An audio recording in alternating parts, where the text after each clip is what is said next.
1 p.m. Pakistan Standard Time. Assalamu alaikum.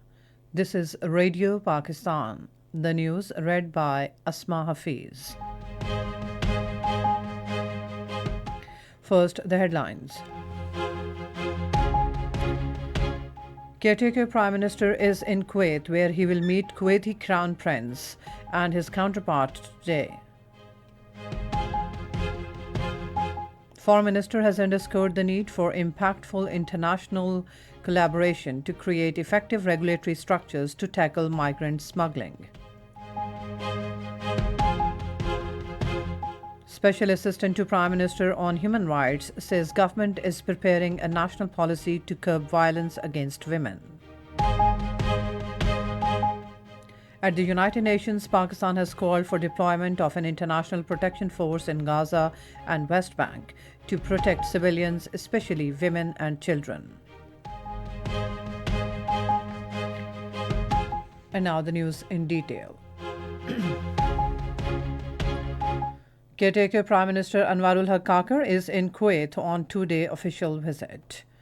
The Prime Minister will meet Crown Prince of Kuwait Sheikh Mashal Al Ahmad Al Jaber Al Sabah and his counterpart Sheikh Ahmad Nawaf Al Ahmad Al Sabah today.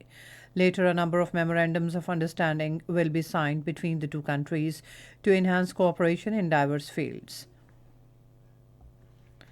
Foreign Minister Jalil Abbas Jilani has underscored the need for impactful international collaboration to create effective regulatory structures to tackle migrants smuggling while incentivizing legal means for human mobility. He expressed these views while addressing the International Conference on Global Alliance to Counter Migrant Smuggling in Brussels. The Foreign Minister was on a two-day visit to Brussels, Belgium, at the invitation of the European Commissioner for Human Affairs, Ylva Johansson. Jalil Abbas Jilani emphasized the need for legal pathways for migration to curb irregular migration and migrant smuggling. He also highlighted the steps taken by the government of Pakistan to curb irregular migration.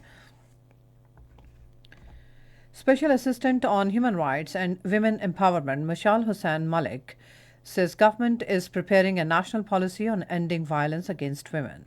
Addressing an event in Rawalpindi today, she said zero draft has been prepared and finalization is in progress with technical support of the UN Women. Mashal Hussain Malik said the federal and provincial governments have set up helplines to check gender-based violence.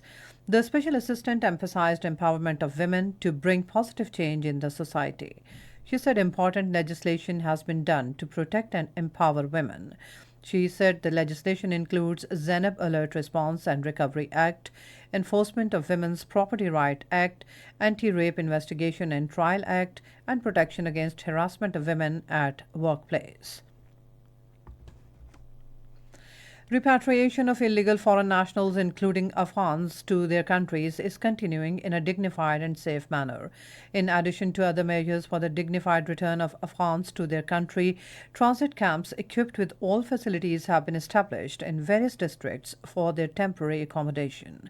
1,195 illegal Afghan nationals returned to their country yesterday.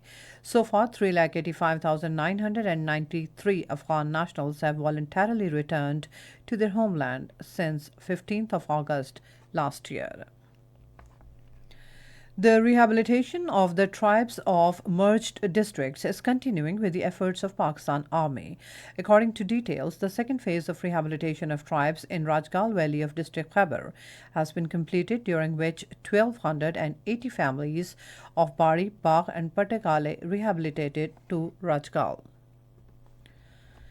In Indian illegally occupied Jammu and Kashmir, a complete shutdown will be observed on Friday to protest against the posting of a blasphemous video by an Indian student about Prophet Muhammad, peace be upon him. Acting Permanent Representative of Pakistan to the United Nations, Ambassador Usman Iqbal Jadoon, has asked General Assembly and Security Council to consider establishment of a special accountability mechanism to investigate Israel's atrocity crimes in Palestine. Taking part in the UN General Assembly debate on the question of Palestine, Ambassador Usman Iqbal Jadoon asked the deployment of an international protection force to protect Palestinian civilians, especially women and children, in Gaza and West Bank, and play its role in the restoration of peace process. He strongly condemned indiscriminate use of force by Israel. He said Israel's attacks on civilians are flagrant violations of international humanitarian law and amount to war crimes. And that's all from the newsroom. For more news and analyses, log on to our website radio.gov.pk and also watch live video streaming of our bulletins on the link facebook.com/Radio Pakistan News Official.